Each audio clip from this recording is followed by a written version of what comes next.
Sinalakay ng NBI ang isang call center sa Quezon City na nagbebenta ng pornographic websites. Pinaghahanap na ang may-ari ng call center na isa umanong dating kagawad. Balita hatid ni Mav Gonzalez.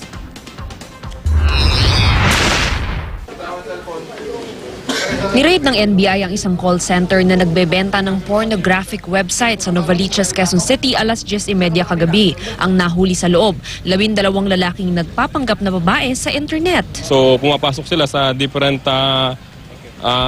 online chat rooms and then nagpapanggap sila bilang babae. So once na-entice na nila yung kliyente, meron silang i-introduce na links. So yung links na yon, doon na ma-charge yung kliyente. So nagpapanggap kayo dito na babae ka na Oo, pero hindi kami nagpapakita ng mga sensual na bagay. Kumaga parang nakikipag-date or nakikipagkaibigan, chatting talaga. Chatting lang po talaga kami. Pero tsaka hindi naman po kami yung talaga nag-aano ng on-cam. Karaniwang mga lalaking foreigners ang kliyente nila at kumikita sila ng 300 hanggang 500 pesos kada account na ma-sign up sa isang computer. May naiwan pang chatbox na bukas kung saan may kausap na foreigner ang user. Nang i-search ng NBI ang computers, may nakitang malalaswang larawan ng mga tunay na babae na ipinapadala ng mga suspect sa mga customer nila. Kanya-kanya namang palusot ang mga naarestong lalaki. Ito lang, puro Dota lang po. Dota? Meron bang trabahong Dota? Hindi. Yung sinabihan nga po kami na yung may trabaho nga daw po dito. Ang alam ko naman networking lang through online.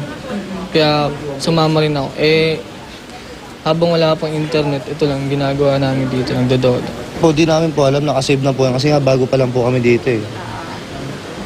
Yan, nakasave na yan dyan, di namin alam kung ba't nakasave yun. Nakikipag-usap lang po kami sa Amerika. Madali lang naman daw po. Hindi naman ako yung totally recruiter dito. Napakiusapan lang ako na na kumuha ng tao para magkaroon silang tao para sa chatting. Hindi pa nga siya nag-ooperate.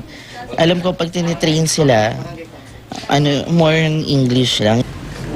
Ayon sa mga naaresto, isang dating kagawad daw sa Novaliches ang may-ari ng call center. Kasalukuyan siyang pinaghahanap ng NBI. Samantala, sasampahan ng reklamong paglabag sa Anti-Child Pornography Act ang mga naaresto. O yung initial forensic viewing natin, na nakita natin may mga images ng mga obviously minors. So kaya yun ang i-charge natin sa kanila. Titingnan pa natin yung possible violation ng dito ng hacking kasi may once na nag-accept ng links yung kliyente nila, nagpapasok yan ng mga credit card information. Mav Gonzalez, GMA News.